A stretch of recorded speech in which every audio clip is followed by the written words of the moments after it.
All right, in this lesson, we are going to go through a bank reconciliation example so you can follow along as I help you solve this bank reconciliation. Now, this is a simple bank reconciliation. One of the things that can make this a little bit harder is instead of giving you some of the numbers outright, I might give you a listing of checks that the company has written and the number of checks that the bank has reconciled. And so you'll need to reconcile those two check listings. And so you'll cross out everything that the bank has, but the company you're going to cross out all of the numbers that you have on your books that are on the bank statement. And then at the end of the day, whatever you didn't cross out on your books, that's going to be your outstanding check listing. You can also do this for deposits in transit. You'll take a look at both your bank statement and your books, and you'll cross out any number on your books that you have a deposit for on your bank.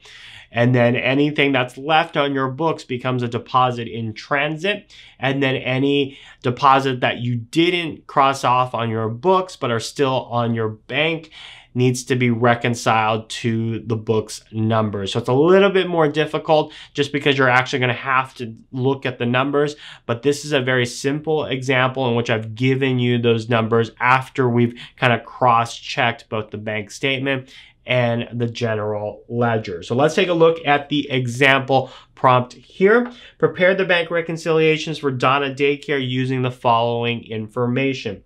The cash balance per bank is $5,586. The cash balance per book or general ledger is $5,055. So we see a difference between what the book says and what the bank statement says. So we need to reconcile the bank account to get to the same number. The outstanding checks as of the end of the period was $1,816. There was a deposit in transit of $750. Apparently, there was a non-sufficient funds check that was returned to the bank of $450. A June interest earned per bank statement was $15, and then check number 800 in payment of an accounts payable cleared the bank for $1,100, but it was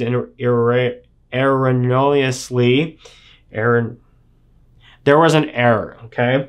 Recorded in the books at $800. So it cleared for $1,100, but it's in our books for $800. So we're gonna have to make an adjustment for that $300. Deposit in the amount of $6,000 were recorded properly on their books, but the bank said that it was $6,200. So the bank's gonna have a difference there in the deposit, and that's gonna get an adjustment there as well. All right, so let's look at our 7 steps and go one by one and show you how we do the bank reconciliation. Now on your screen here, you see at the very bottom is the bank reconciliation. So what you'll notice here is I've got the who, the what, and the when. So this is Donna Daycare bank reconciliation for June 30th, 2019. On the left side, you see updates to the bank statement. So that's going to be your bank column. And on the right side, you see updates to company's books. That's going to be your book column. Notice that we're going to start with the cash balance at the end of the period. We're going to make some adjustments. So the additions and deductions is the adjustment area. And at the very end, at the very bottom, we see the up-to-date cash balance. Those two numbers should balance each other when we are done with all of this. That's how we know we've done this correct. In the middle, we have some of the information, so I've kind of cut and paste information as we need them because we just don't have room or real estate to put the entire problem in front of you at the same time. And at the very top, I've given you the steps. So step number 1 here, we are going to report the balance at the end of the period on the bank side and the book side on the appropriate column. So the column it's talking about, this is the bank's column, this is the book's column, okay? So the cash balance per bank on June 30th, 2019 was $5,586. So the left side is the bank balance. So we're going to put $5,586 on the bank side. Now looking ahead, we see cash balance per general ledger. So that's the book's number. According to the book, we should have cash of $5,055. So that's step 1 here. We're just going to copy the numbers that we get from the bank statement at the end of the period with the general ledger. Now, going on to step 2 here. Any outstanding checks are known by the company, but not by the bank. So the one question I like to ask is who knows about it and who doesn't know about it? And whoever doesn't know about it has to adjust for it. So who knows about the outstanding check? The company does. They're the ones that wrote the check. So they know about all of these checks. Who doesn't know it? The bank doesn't know it because they haven't been deposited yet, or they haven't been cashed yet. And because they haven't been cashed yet, how is the bank going to know that those checks are outstanding? So the bank doesn't know it. Therefore, we need to adjust the bank's balance. So the bank's balance is on the left-hand side, like we said in the last step. And so what do we do? So when the bank finds out about it, so the next question I often ask is when whoever didn't know about it finds out about it, what are they going to do to their balance? So when the bank finds out about the outstanding checks, they are going to reduce the balance in our account. So because of that, we need to deduct that amount from our bank's balance. So in this case, we have a deduction, and that deduction is for outstanding checks. And the amount that we're going to deduct according to the prompt is $18.16. So $18.16, we are going to reduce the bank's balance. So first question, who knows about it and who doesn't know about it? So the books, we know about it. Who doesn't know about the bank? And then when the bank finds out about it, what do we need to do to the bank's balance? We need to reduce it because the bank's going to reduce our balance in our account for those checks that they have to pay on our behalf. All right, moving on to step number 3 here. Any deposits and transits are known by the company, but not by the bank.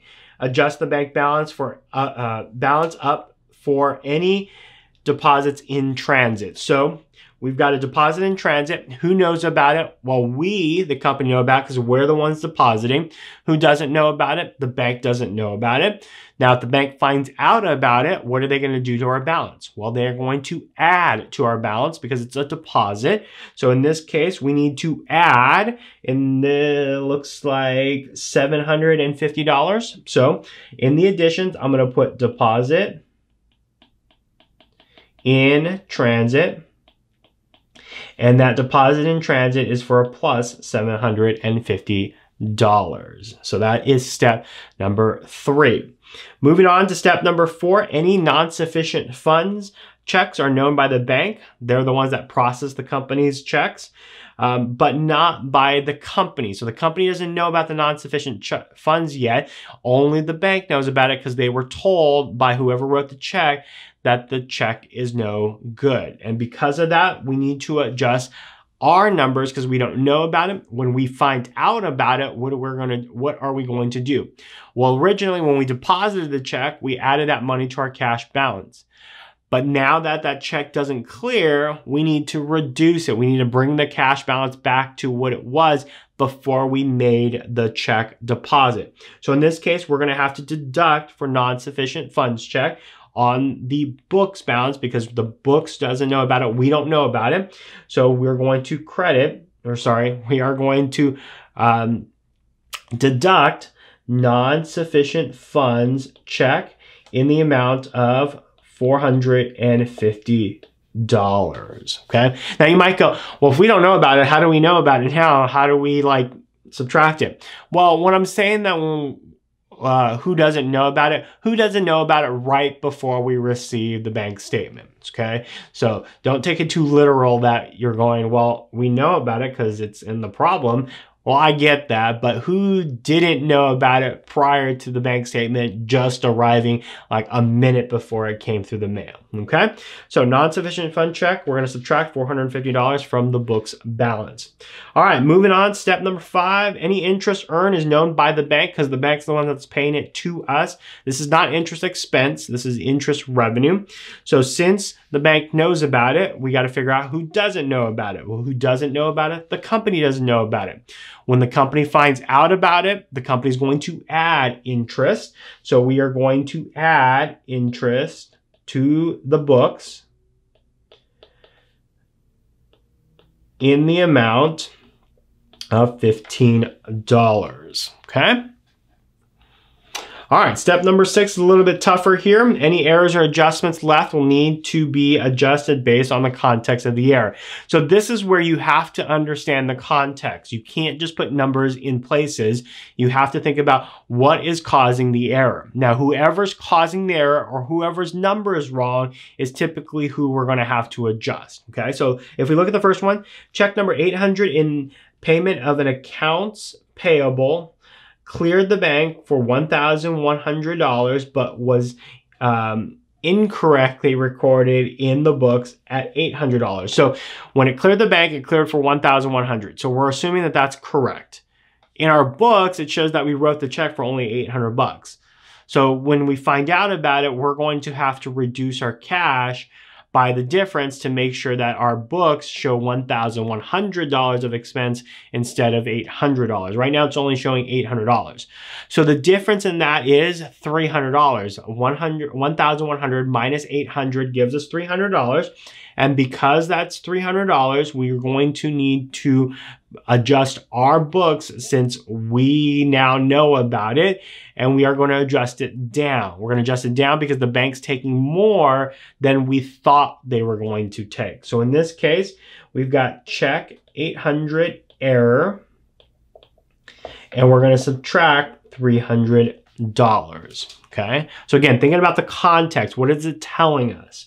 All right, second one here, deposit in the amount of $6,000 was recorded properly in our books. So we recorded this deposit properly in our books, but the bank credited our statement for $6,200. So the bank doesn't know about the error yet. They will find out. They don't know the error yet. So when they find out about the error, they are going to do what? They are going to reduce our balance by $200 because we legitimately only deposited $6,000, but they thought we deposited $6,200. So they credited our account $6,200 thinking that we deposited more than we did. Because of that error, they're going to have to reduce it from $6,200 to $6,000. And to do that, they're just going to reduce our balance by $200. So when they find out, they're going to reduce the bank balance by $200. So I'm going to, on the left-hand side, I'm going to adjust the bank statement balance. We're going to deduct the deposit error, and it's going to be $200. We're going to subtract that, okay?